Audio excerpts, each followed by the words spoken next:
Bismillah wa salatu wa salam ala nabiyyina Muhammad wa ala alihi wa sahbihi wa sallam.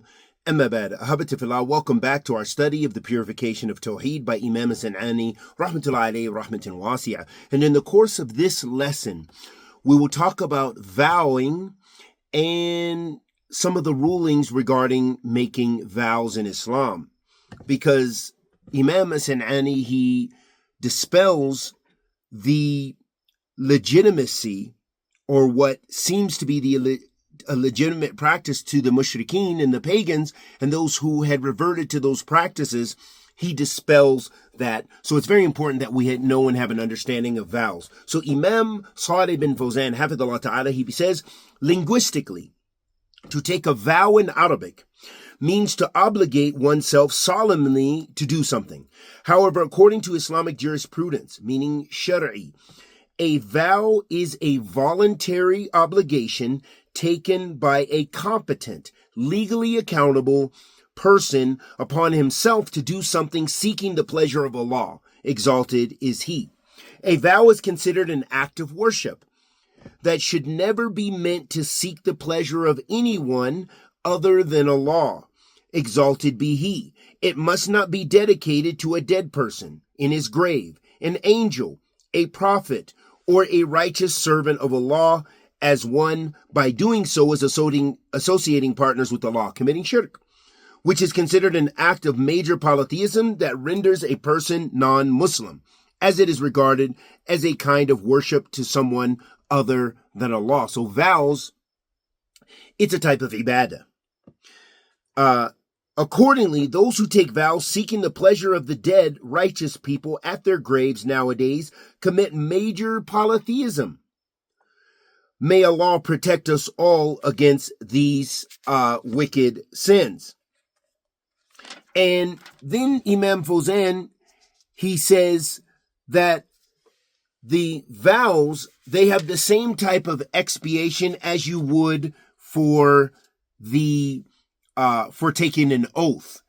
And for taking an oath, the types of expiation that should be, it has a certain type of organization or tartib. And Allah subhanahu wa ta'ala says in Surah Al-Ma'idah, verse 89, He says, so its expiation, meaning the expiation for an oath, which is also the same for a vow, its expiation is the feeding of 10 needy people from the average of that which you feed your own families, or clothing them, or the freeing of a slave. But who cannot find or afford it, then fast 3 days is required. So that is the levels of your expiation if you cannot fulfill a lawful or permissible vow or lawful or permissible oath, is that you feed 10 needy people. If you're unable to do that, then you clothe 10 needy people. And if you're unable to do that, free a slave for, that counts, just one slave. If you cannot find a slave or cannot afford to do that, then you fast 3 days. And this is the tartib for vows. More specifically regarding the ruling regarding vows in general, Imam Fawzan, he says, making vows is originally detestable, meaning it is something disliked in its origin. In its origin, you as a Muslim do not need to make vows. Okay? Making vows in its origin is detestable. Aslan. And it is deemed prohibited by a group of the scholars according to the hadith narrated by Ibn Umar radiyallahu anhuma that reads, making a vow does not prevent anything related to fate, but it makes a miser spend his money. And Allah subhanahu wa ta'ala states, fi kitab al-kareem, and whatever you spend of expenditures or make of vows, indeed Allah knows of it. So meaning that if you do make a vow, which is detestable and it's asl, and it's a lawful vow, you must fulfill it. You must fulfill it or you must expiate. And the expiation for a vow is the same as the expiation for an oath must do. And the types of vows, there are really 5 types. An absolute vow, as we mentioned, which is very general. You haven't specified. I vow that I'm going to fast to Allah subhanahu wa ta'ala. You haven't specified, you're not talking about Ramadan, which is obligatory. You're just saying, I vow to fast. Okay, if Allah cures me or something like this. So this is general. This is an absolute vow. And if you break it, and you have to fulfill it. There's also the vow that you have done out of anger or something similar to this. Scholars also mention that you must fulfill that vow. The third type is doing that which is mubah. For example, I say I vow to eat an apple every single day of this month. This is a permissible, and you must fulfill it as well. It's permissible to eat apples. There's no reward, no punishment, generally it's not disliked or anything, but now you've made a vow, you need to fulfill that vow. And if you fail to do that, then you have to expiate. The fourth type is the disobedient vow, and there's no disobedience to Allah subhanahu wa ta'ala, so you cannot fulfill that vow. So if you could vow to to sacrifice something at the graves, or to circumambulate around the graves if something happens, or if you get cured, or if your wife becomes pregnant, and you vow to the dead person, or you vow, anything muharram, this is, you do not do it because there's no obedience in disobedience to Allah, and there is no, so you don't fulfill that vow, and it's an illegitimate vow from its origin. Ahabati fillah, Imam San'ani, rahmatullahi alayhi, he mentions now in his treatise, he's dealing with the doubt of those people who commit vows and do vows in the name of or to the graves or the inhabitants of the graves. And he mentions, as we've already mentioned that argument previously, he then mentions an ayat where Allah subhanahu wa ta'ala says, Inna Allah la yaghfiru an yushrika bi, wa yaghfiru ma duna dhalika liman yasha. Allah does not forgive anything being associated with him, but he forgives other than them for what he wills. And he's using this, the shahid here, the point here is to show that vowing is from those acts which are considered shirk. And Allah doesn't forgive that if you die upon that. Meaning you die, especially if it's a major, if it takes you out of the fold of Islam. He says, this wealth is like the gratuity given a soothsayer, or the wage of a prostitute. Moreover, it deceives the vower and endorses his belief that the wali can benefit or harm him. So he's making a comparison that if you, for example, you vowed to pay, akramakum Allah, a prostitute for her services. Aslan, that's haram. It's impermissible to do that. And likewise, it's impermissible to... Obviously, all the acts, and the vow itself is illegitimate. So there is no expiation for that, except for just making tawbah for even being involved in such a situation. Likewise, to give wealth to a witch or someone who has a crystal ball to tell the future, all of that is shirkiyat wa kufriyat, and it is illegitimate as a vow to fulfill it and so forth. And so he makes that comparison to the one who goes to the awliya to vow and endorse the belief of a wali, saying, yes, he is holy. Yes, this dead person can do for us.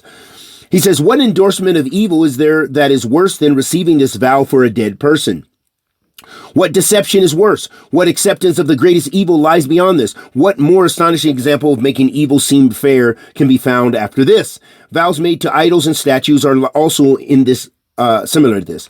The vower, in the belief that the idol will promote good or repress harm, consecrates a lamb of his. He sacrificed a lamb, a sheep or something, distributing its meat as the yield of the clay of the surrounding of the idol. He brings it to the custodians of the idols who receive it from him, making him presume that his belief is correct. So he gives food, he sacrificed, he's feeding the people who protect the graves and so forth. All of this is, aiding this i'tiqad of kufr, this belief of disbelief. In a similar vein, he brings his slit-ear camel to the door of the idol and sacrifices it there. These were the very deeds that Allah and His Messenger sallallahu alaihi wasallam radiyallahu ta'ala alayhim afdal salatu wasalam kulluhum efface and destroy and warn against. Meaning all the prophets, they warned against these types of practices and this type of shirkiyat. If you were to say the vower could well realize benefit or the removal of harm as a result of what he does. Now, this is another whole mas'ala that the Imam opens up. I would say, so too for the idols, the one who worships them could realize matters much greater. He sometimes see them talking to him, and that's from the devils, and informing him of what people have concealed.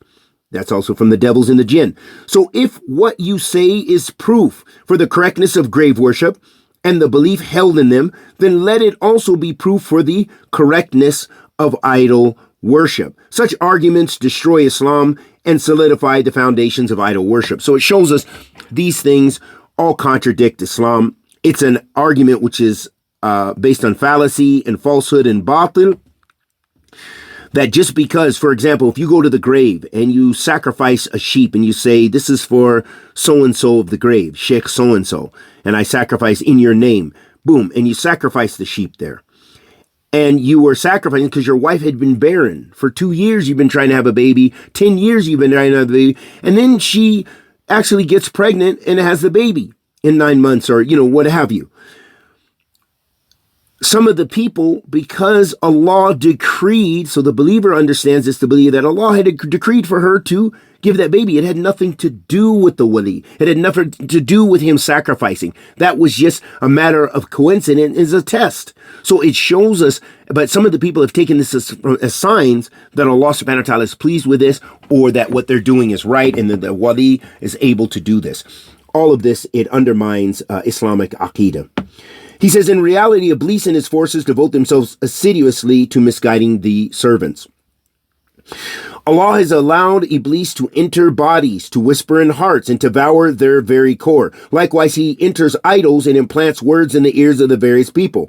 This is also what he does with regards the beliefs of grave worshippers, for Allah has granted him permission to rally against the children of Adam alayhi salatu wasalam with his cavalry and infantry and share with them in their children and their wealth. So it shows us, Imam San'ani is mentioning many of the powers Allah has given to Iblis and the jinn to be able to do these, to whisper and to manifest themselves in inanimate objects, or even in what may appear. Maybe you have an animal that comes to you and begins to talk to you. Do not think that this is a good, and this is from Allah subhanahu wa ta'ala, meaning that this is that you begin to worship the rabbit or something, or follow its commands or what have you. This is from the shayateen, from amongst the jinn and the shayateen.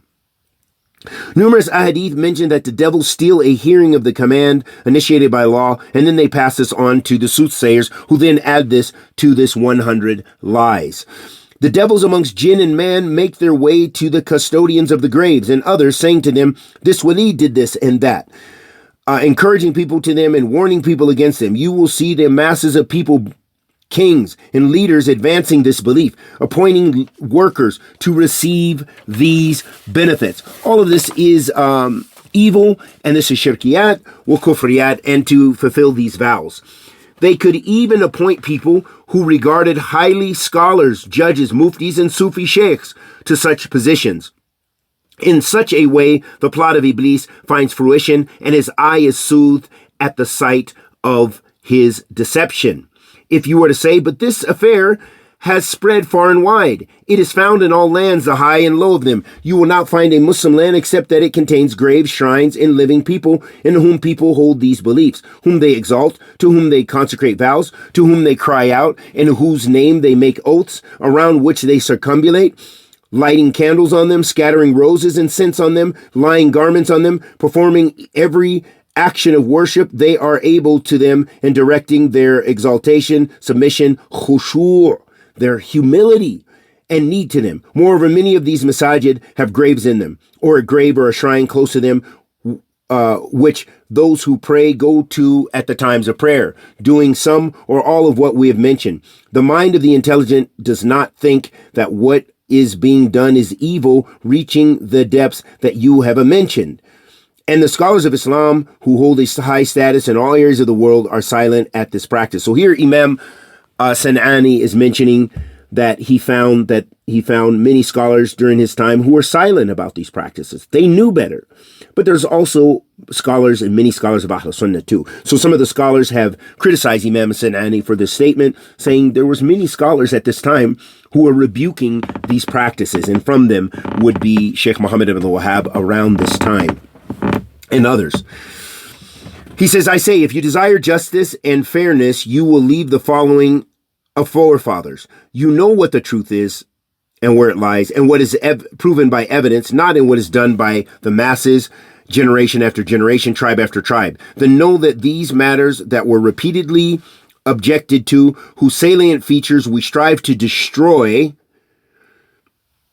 from the general masses, Islam has nothing to do with this more than blind following of their forefathers. Meaning these things are free from Islam. But this is a part of those people blind following their forefathers who practice these shirkiyat and kufriyat practices. And this is devoid of evidence, and it's devoid from any substantial Sharia-based evidence to do this. He says one of them is taught to cry out the name of a person they believe in by the people of his city from childhood. You know, the elders of the village. He sees them consecrating vows in his name and exalting him. They take him on their journeys to his grave and smear him with its mud. Therefore, he grows up having this practice firmly embedded in his heart, and this person holding the greatest position therein. So people even went to the graves. They would, with moisture, if the grave was wet, or maybe use moisture to get mud off the grave and put it on themselves, thinking they're getting blessings and thinking that this is something good from the wali and this is something which is Islamic. All of these are wicked and deviant and shirkiyat practices. He said, the young grows up in this manner, the old dies on this belief, and not once do you hear anyone objecting to them. Rather, you will see a person who claims knowledge and excellence in the position of judge, mufti, teacher, leader, agnostic, or governor, exalting the one they exalt, honoring the one they honor, receiving vows, and eating what is slaughtered at those graves. Hence, the ordinary Muslims believe that this is part and parcel of the religion of Islam. Rather, it is its peak and pinnacle.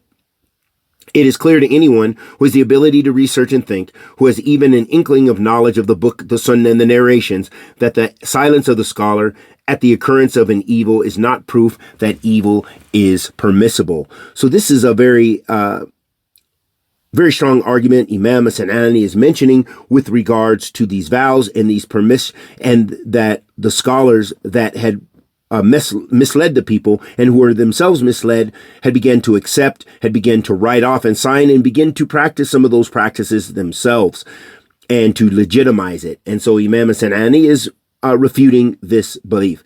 And until our next lesson, we ask Allah subhanahu wa ta'ala, the Almighty, to accept our good and forgive our evil. Wa sallallahu wa sallam ala nabiyyina Muhammad.